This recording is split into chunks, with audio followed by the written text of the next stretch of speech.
Welcome to this IELTS Listening Practice Test, brought to you by Spinta, your partner in English exam success. This test simulates the real IELTS listening experience, with authentic question types, timing, and difficulty levels you'll encounter on exam day. You'll hear the audio only once, just like in the actual test, so stay focused and keep your pencil ready. Remember to read the questions carefully during the preparation time and transfer your answers accurately. This practice will help you build confidence, improve your listening skills, and familiarize yourself with the IELTS format. Part 1. Now look at Part 1. You will hear a telephone conversation between a man and a hotel receptionist. You will now have some time to look at the questions.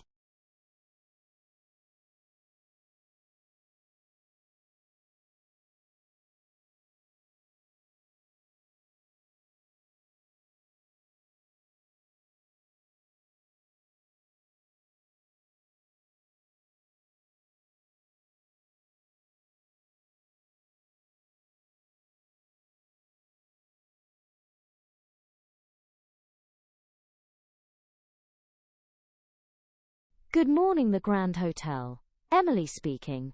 How can I help you? Good morning, Emily. My name is John Stevens, spelled Stevens. I'd like to inquire about booking a room for next month. Certainly, Mr. Stevens. Could I have your phone number, please? Yes. It's 079 328 76543. Thank you. And your email address, please? It's john.stevens@outlook.com. That's outlook.com. Got it. And your full address, please? I live at 14 Regent Street, Bristol. Regent is Regent. Thank you, Mr. Stevens. Now, what dates are you looking to book? I'm planning to arrive on the 15th of June and leave on the 18th. So, 3 nights.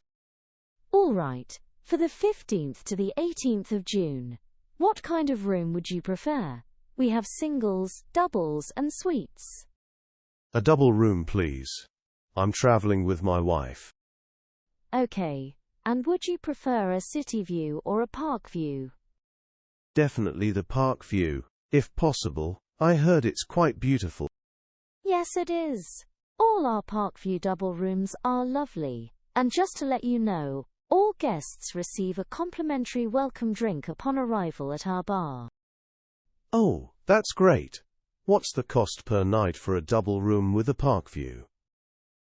That would be £120 per night, including breakfast. That sounds reasonable. How do you prefer payment? We accept all major credit cards. You can pay when you check in. Perfect. One last thing, what time is check-in? Check-in is from 3 p.m. onwards. If you anticipate arriving earlier, please let us know in advance. No, 3 p.m. is fine. Thank you so much, Emily. You've been very helpful. You're very welcome, Mr. Stevens. We look forward to seeing you.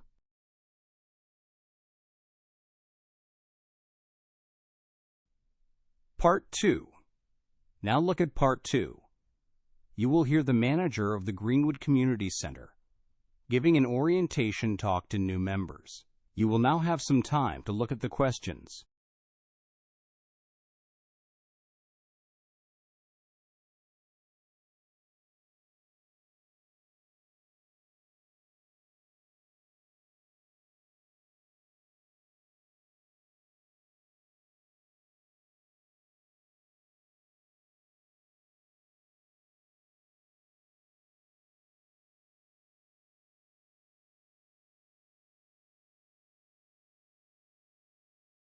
Good morning, everyone, and welcome to the Greenwood Community Center.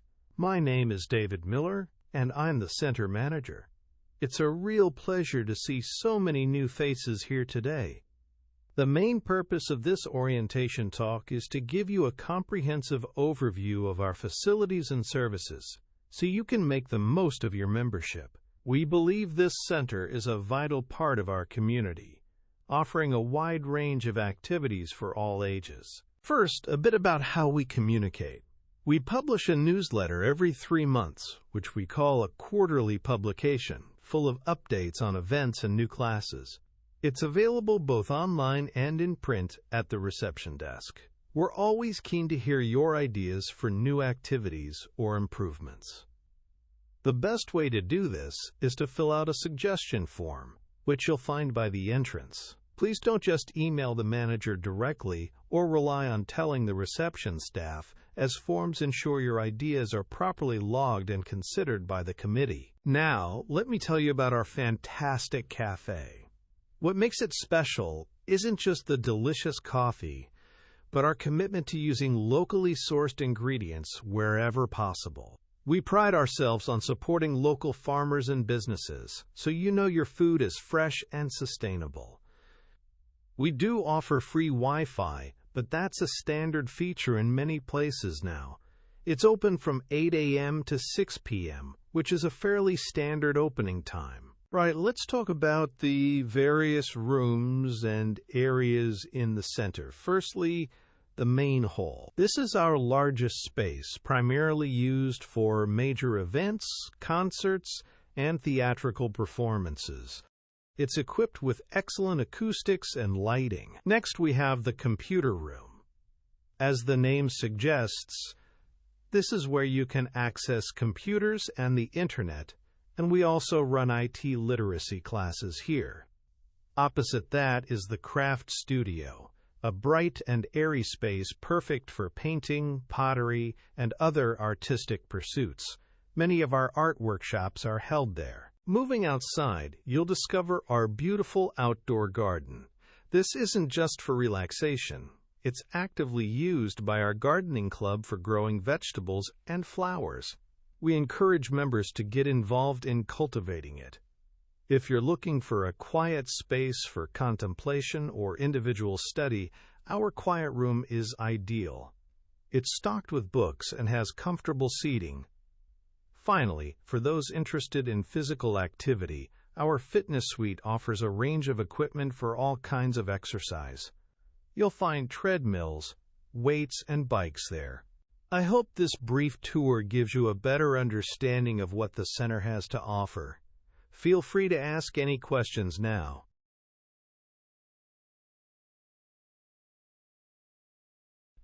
Part 3. Now look at Part 3.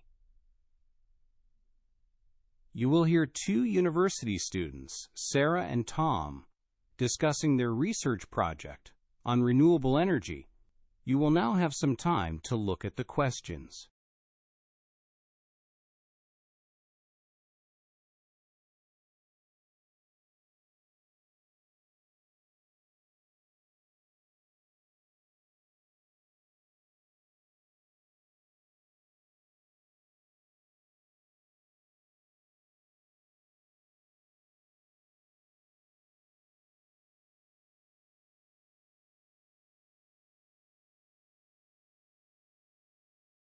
Hi, Tom.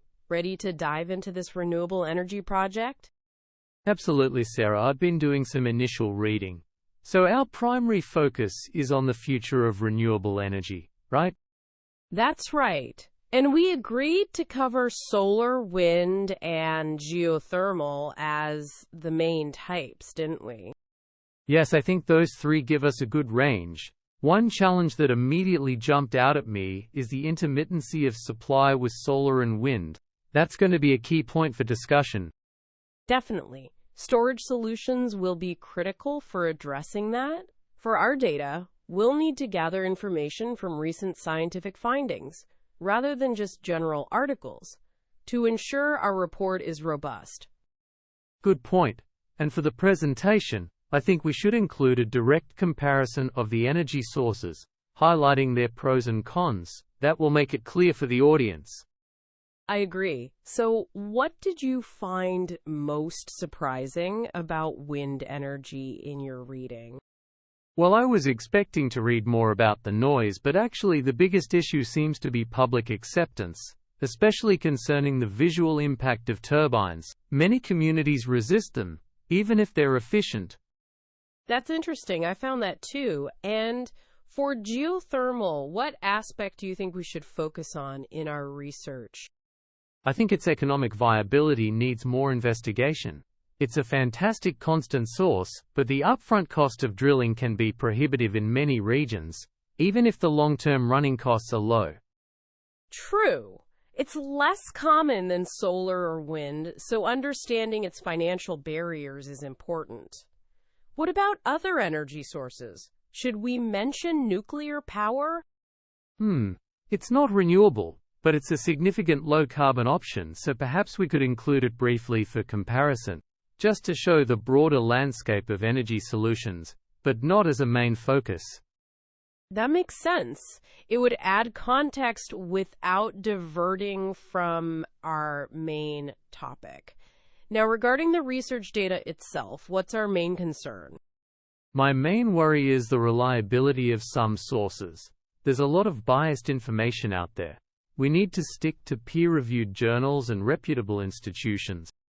Definitely. Quality over quantity. So what's the very next step for us? I think we should divide research tasks now. You could take solar and geothermal, and I'll focus on wind and the broader economic challenges. Then we can share findings next week. Sounds like a plan. Good idea.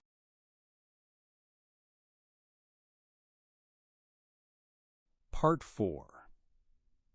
Now look at Part 4. You will hear a lecturer giving a talk on the impact of green spaces on urban well-being. You will now have some time to look at the questions.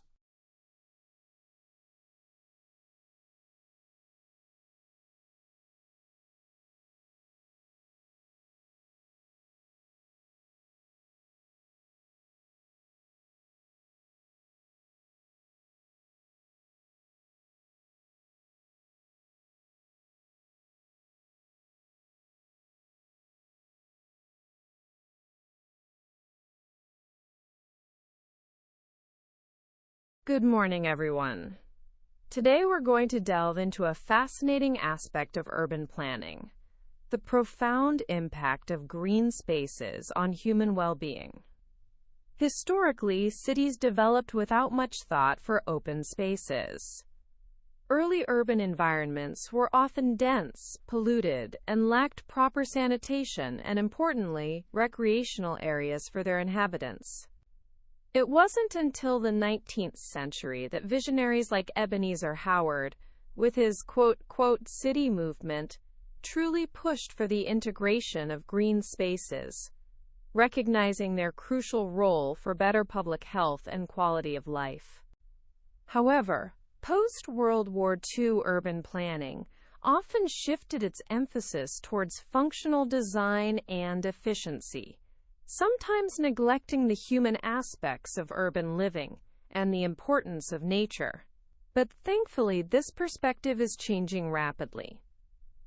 Let's explore the multifaceted benefits of green spaces. Firstly, health. Access to parks and natural areas significantly encourages physical activity, which in turn reduces the risk of chronic diseases like heart disease, obesity, and type 2 diabetes. Furthermore, the mental well-being benefits are immense. Studies have consistently shown that exposure to nature reduces stress, lowers anxiety levels, and significantly improves mood. Beyond human health, there are significant environmental advantages. Green spaces improve air quality by filtering pollutants, mitigate the urban heat island effect, and increase biodiversity within city limits. Socially, they act as vital hubs, fostering community interaction and providing opportunities for relaxation and play for all ages. Now, let's consider some cutting-edge concepts in urban greening. One emerging principle is the March 30th 300 rule. This suggests that everyone should be able to see at least 3 trees from their home, have 30% tree canopy cover in their neighborhood, and live within 300 meters of a significant green space. This rule emphasizes accessibility and proximity to nature for everyone. A critical factor for the long-term success of urban greening projects is genuine citizens' engagement. Top-down initiatives often fail if they don't involve the local community in the planning, creation, and maintenance of these spaces. When people feel a sense of ownership, these projects thrive. Another exciting development is, quote, biophilic design. This isn't just about adding plants to buildings. It's about deeply integrating natural elements and processes into the built environment itself. From using natural light and ventilation to designing spaces that mimic natural forms and systems.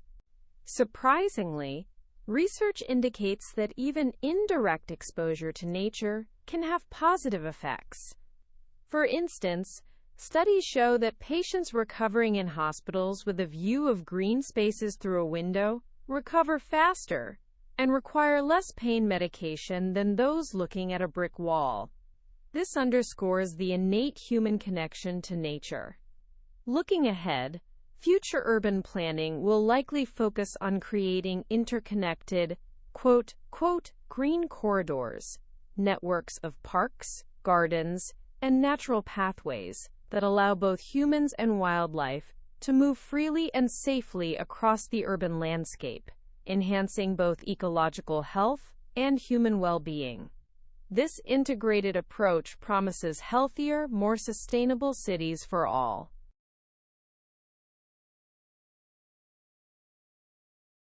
And pencils down. You've survived another IELTS listening marathon. If your brain feels like it just ran a mental obstacle course, congratulations. That means you're doing it right. Want to torture yourself with more tests? We mean enhance your skills? Head to Spinta.org, that's SPINTA.org, where we've got reading, writing, speaking practice, and vocabulary games that are actually fun. Yes, fun and IELTS in the same sentence. We're rebels like that. Thanks for listening with Spinta. Now go treat yourself to something nice. You've earned it. Spinta. Push forward. Achieve more.